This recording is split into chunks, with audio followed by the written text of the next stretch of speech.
Panganjali Umat. Om Swastiastu, salam harmoni. Kami dari kelas 5A akan mempresentasikan proyek UAS kami yang berjudul Optimasi Performa Web Server berbasis WordPress dengan teknik containerization pada Docker, studi kasus di PTX oleh kelompok 3. Sebelum masuk ke presentasi, izinkan kami untuk memperkenalkan diri terlebih dahulu. Saya sendiri, Kadek Una Dwi Antari, dengan NIM 221509138, dilanjutkan oleh rekan saya Gangga, Saya Ida Ayu Putu Gangga Brahmastra Widya Putri dengan NIM 221509191. dilanjutkan oleh rekan Gongdia. Saya Gustia Gundia Pramesti dengan NIM 2215091081. Silakan menonton video presentasi kami. Baik, di sini saya akan menjelaskan studi kasus yang kami angkat, di mana dalam era digital yang terus berkembang, perusahaan X menghadapi tantangan kompleks dalam mengelola teknologi informasinya, yaitu web server yang berbasis WordPress. Nah, jadi di perusahaan X ini dia menggunakan web untuk di perusahaannya dengan berbasis WordPress. Nah, awalnya mereka menggunakan teknik sistem tradisional yang membuat infrastruktur server mereka terasa seperti bangunan besar, kaku, dan memakan banyak sumber daya di mana setiap perubahan membutuhkan proses panjang dan rumit. Next. Selanjutnya, di sini saya akan menjelaskan deskripsi topik berdasarkan studi kasus yang telah disampaikan sebelumnya. Untuk mengatasi permasalahan PTX, topik yang diajukan adalah solusi pengoptimalan web server berbasis WordPress dengan teknik containerisasi menggunakan Docker. Docker adalah teknologi yang merevolusi cara perusahaan mengelola infrastruktur teknologi informasi. Dengan menggunakan Docker, web server perusahaan X dapat mencapai fleksibilitas deployment yang lebih tinggi, meminimalkan downtime, dan mengoptimalkan utilisasi infrastruktur komputasi. Nah, tujuan dari topik ini fokus pada transformasi arsitektur infrastruktur perusahaan X dari model tradisional menuju ekosistem berbasis kontainer menggunakan Docker.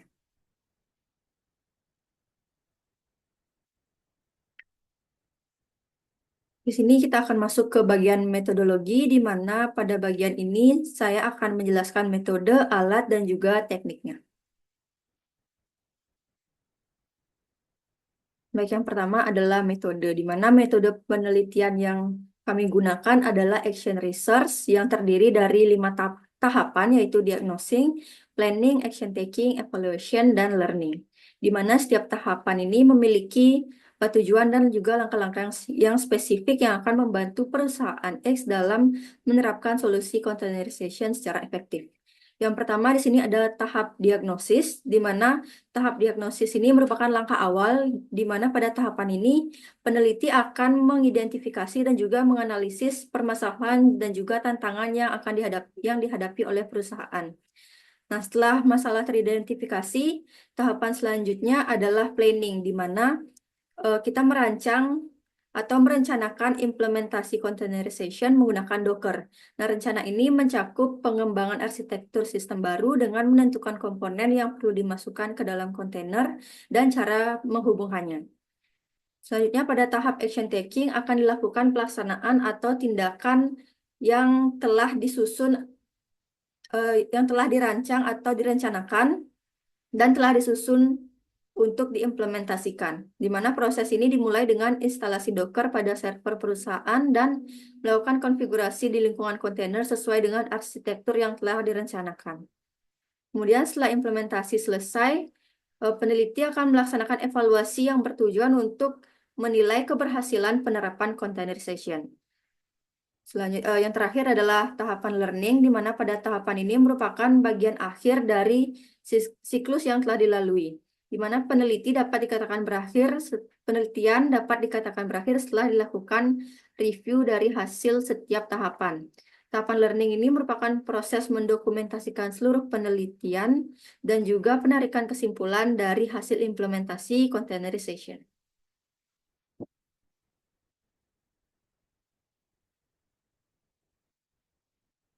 Selanjutnya kita akan masuk ke alat dan juga teknik. Nah, di sini alat yang kita gunakan adalah ada 3, yaitu MySQL, phpMyAdmin di Docker, dan juga WordPress. MySQL ini digunakan sebagai sistem manajemen basis data untuk menyimpan dan mengelola data secara efisien, di mana MySQL ini memiliki kehandalan yang tinggi, mendukung transaksi yang aman, dan juga cocok untuk aplikasi yang kecil maupun besar.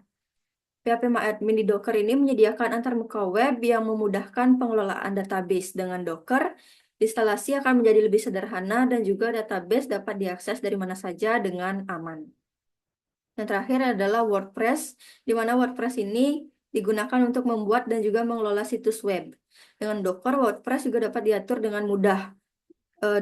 WordPress bisa meminimalkan kesalahan konfigurasi dan juga memungkinkan pembaruan tanpa mengganggu operasional.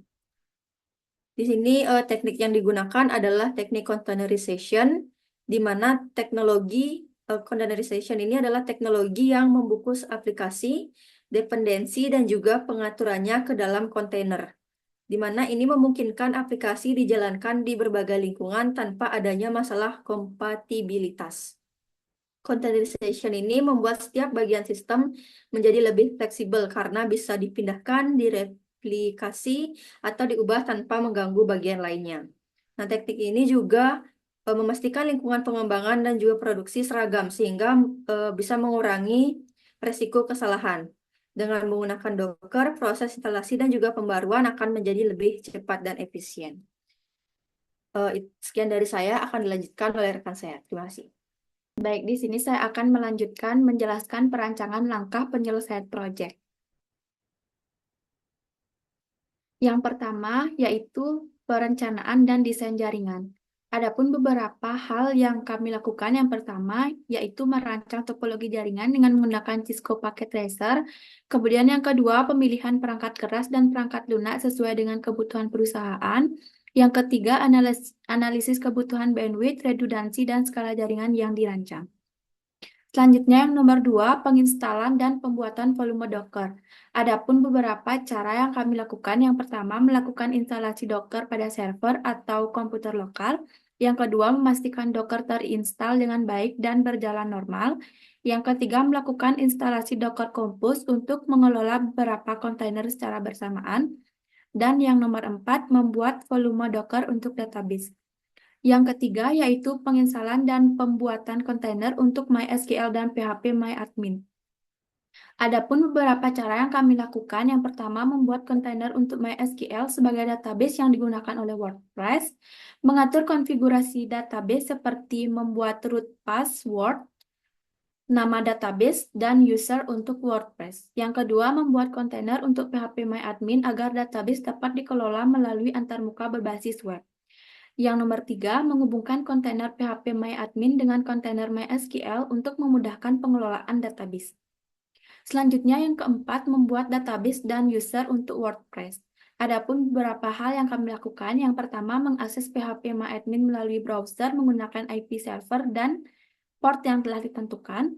Yang kedua, login ke phpMyAdmin dengan kredensial root database. Yang ketiga, membuat database baru untuk WordPress. Yang keempat, membuat user baru yang memiliki akses ke database tersebut. Yang kelima, yaitu penginstalan dan pembuatan kontainer untuk WordPress. Adapun beberapa hal yang kami lakukan. Yang pertama, membuat kontainer untuk WordPress dan menghubungkannya dengan database MySQL. Yang kedua, mengatur konfigurasi WordPress seperti nama database, username, dan password yang telah dibuat sebelumnya. Selanjutnya, nomor 6, mengakses antarmuka WordPress. Adapun beberapa hal yang kami lakukan. Yang pertama, mengakses WordPress melalui browser menggunakan IP server dan port yang telah ditentukan dengan menjalankan semua kontainer. Kontainer yang dimaksud adalah MySQL, phpMyAdmin, dan WordPress. Kemudian yang ketujuh yaitu melengkapi database dan menghubungkan WordPress. Adapun beberapa hal yang kami lakukan. Yang pertama, mengisi nama database, username, dan password sesuai dengan database yang telah dibuat. Yang kedua, memastikan WordPress berhasil terhubung dengan database dan dapat digunakan. Perancangan yang nomor 8, melengkapi data admin dan login. Yang pertama yaitu mengisi data username, password, dan email untuk account admin yang nantinya dapat digunakan untuk mengakses dashboard admin. Yang kedua, melakukan login admin dengan username dan password yang telah dibuat sebelumnya. Selanjutnya, yang nomor 9 yaitu mengimplementasikan keamanan jaringan. Yang kami lakukan adalah menggunakan fitur two-factor authentication yang diimplementasikan pada WordPress menggunakan plugin WP2FA. Selanjutnya, memasukkan kode autentikasi satu kali atau OTP selain username dan password. Kode OTP dihasilkan secara real-time melalui aplikasi authentication Twilio Auth yang dikenal aman dan mudah digunakan. Selanjutnya, rancangan yang nomor 10 yaitu membuat dan menjalankan sampel website di WordPress. Hal yang kami lakukan yang pertama, memulai membuat website dengan menambahkan halaman, post, tema, dan plugin. Yang kedua yaitu mengakses website WordPress untuk menjalankan aplikasi web yang telah dibuat. Kemudian, perancangan yang terakhir yaitu nomor 11 melakukan perbandingan optimasi. Hal yang kami lakukan yaitu melakukan perbandingan dengan parameter waktu load, penggunaan sumber daya seperti CPU dan RAM. Sekian penjelasan yang saya sampaikan. Terima kasih. Baik, di sini saya akan melanjutkan ke bab berikutnya yaitu hasil dan analisis. Next. Nah, di sini saya akan menjelaskan perencanaan atau perancangan desain yang kami angkat, di mana di sini sudah terlihat di slide, yaitu gambar topologi jaringan yang telah kami buat. Di mana untuk perangkat yang kami gunakan yang pertama yaitu Cloud PT sebagai ISP yang paling atas, di mana ini digunakan sebagai penyedia internet yang berfungsi untuk menghubungkan jaringan lokal ke internet. Lalu yang kedua ada router 8 yaitu 819HG 4GIOX, di mana merupakan router utama yang menghubungkan semua jaringan bagian ke Cloud PT ISP tersebut. Lalu ada router yang kedua di mana dengan yang kami gunakan itu 819HGW, di mana router ini menghubungkan switch server ke internet, di mana switch yang kami gunakan itu untuk departemen IT saja. Lalu ada switch PT HR, ada switch PT marketing, dan ada switch untuk finance, di mana ketiga perangkat ini merupakan switch yang berfungsi untuk menghubungkan komputer di setiap departemen.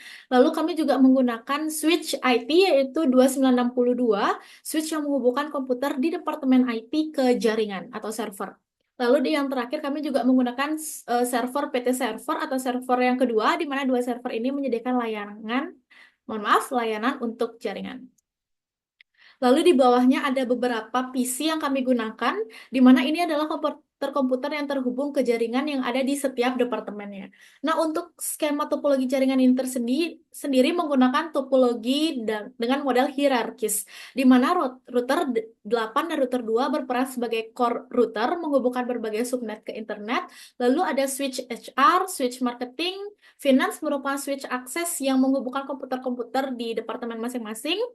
Lalu di mana fungsi jaringan ini dirancang untuk yang pertama memudahkan manajemen, lalu yang kedua meningkatkan keamanan, memudahkan akses internet, dan mempermudah akses antar departemen. Yang tadi saya sempat singgung yaitu model topologi hierarkis. Jadi hierarkis ini yang pertama fungsinya itu pengelolaan yang efisien, lalu kedua pemisahan lalu lintas, yang ketiga penerapan kebijakan keamanan, keempat redundansi dan keandalan, yang kelima skalabilitas, dan yang terakhir adalah akses terpusat ke server.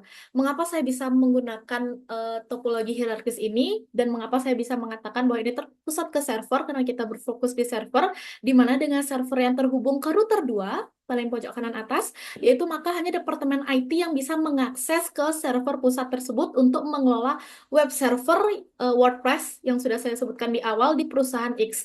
Terdapat dua server sebagai pencegahan jika satu terkendala, maka akan ada server lainnya sebagai cadangan dan backup.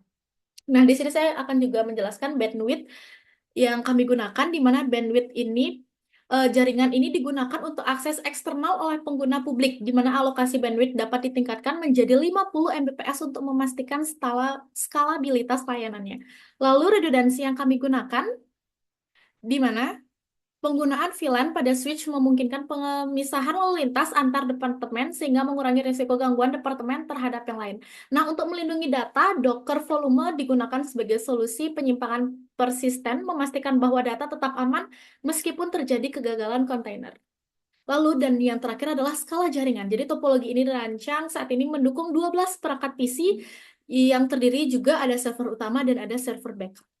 Nah, untuk pertumbuhan jangka panjang sebagai skala jaringan, pengelolaan bandwidth dapat disesuaikan atau kami sesuaikan dengan menambahkan load balancer atau penggunaan konsep horizontal scaling pada server dan sudah kami gunakan pada desain rancangan topologi jaringan yang ada di proyek kami.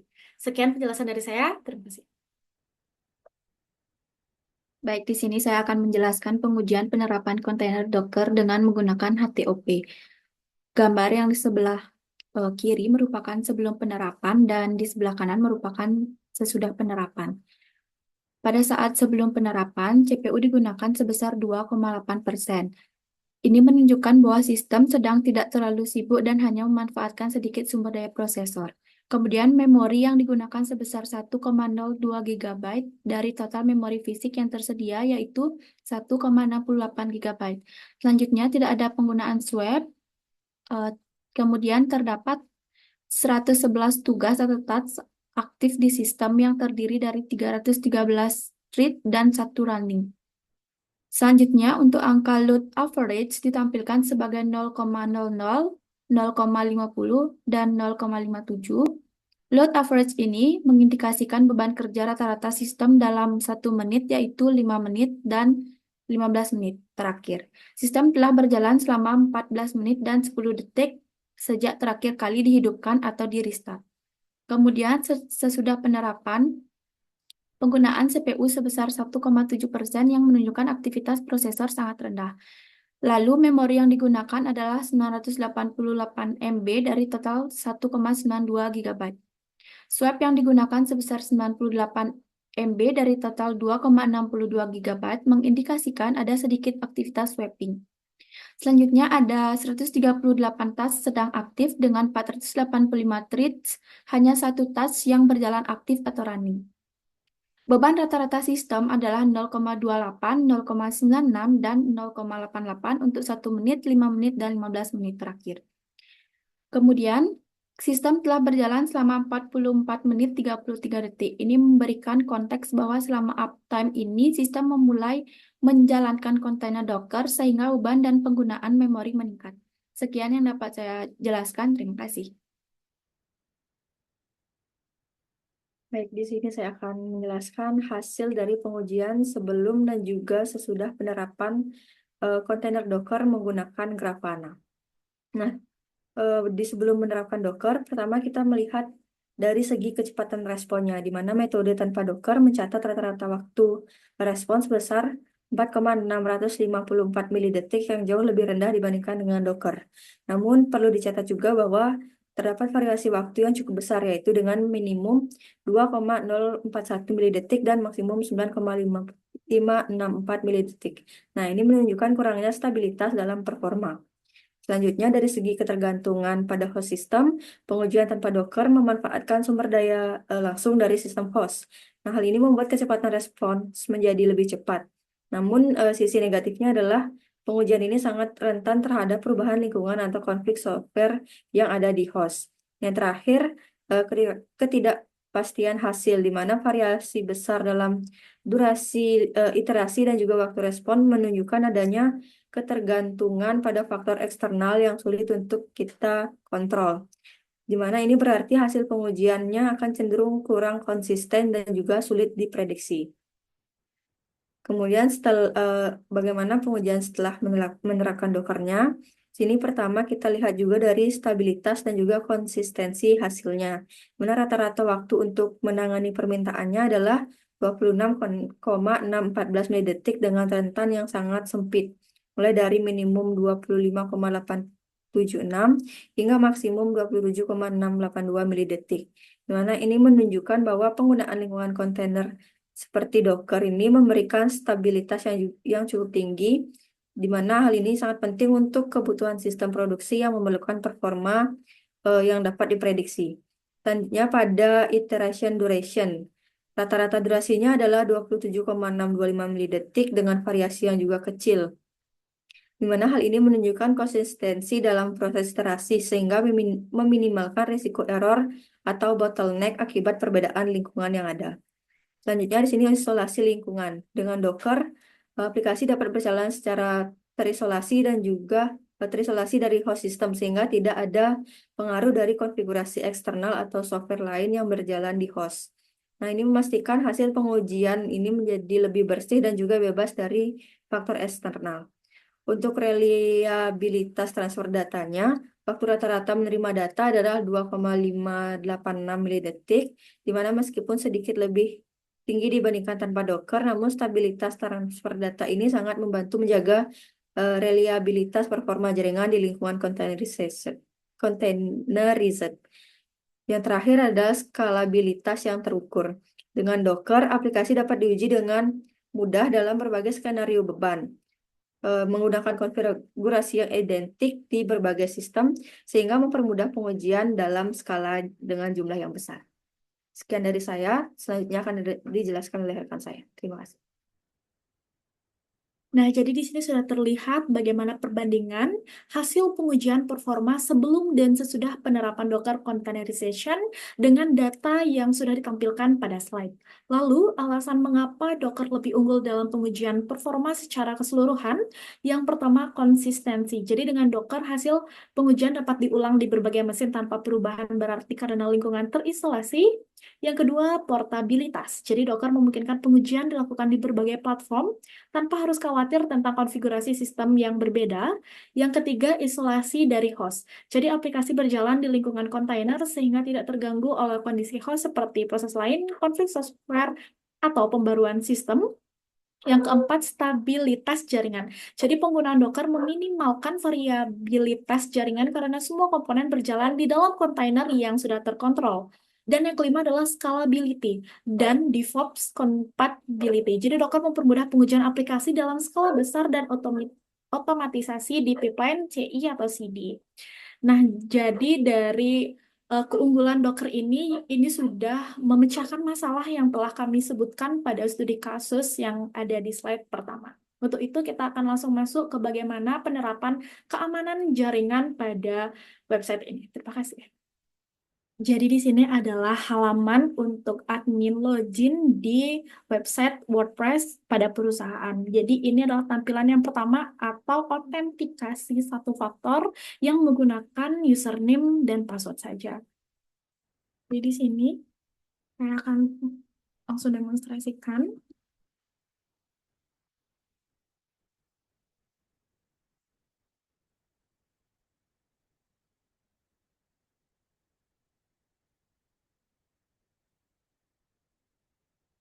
Dan ini adalah autentikasi yang kedua atau dua faktor. Nah, di sini saya atau kelompok kami menggunakan aplikasi Twilio Auth yang digunakan oleh ponsel admin, di mana di sini terlihat kode yang digunakan. Jadi di sini untuk autentikasi,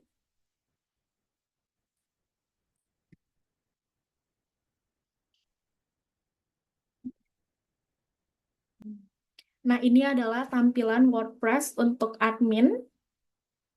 Dan di mana untuk kita melihat bagaimana WordPress atau tampilan dari website perusahaan, kami menggunakan di template sini untuk melihat bagaimana appearance dan tema yang digunakan di website perusahaan. Dan hal itu akan kami demonstrasikan di presentasi UAS di kelas. Sekian dari kelompok kami. Terima kasih. Baik, sekian adalah video presentasi dari proyek UAS kami. Mohon maaf jika ada kesalahan, kami tutup dengan Parama Santi. Om Santi, Santi, Santi Om, salam harmoni.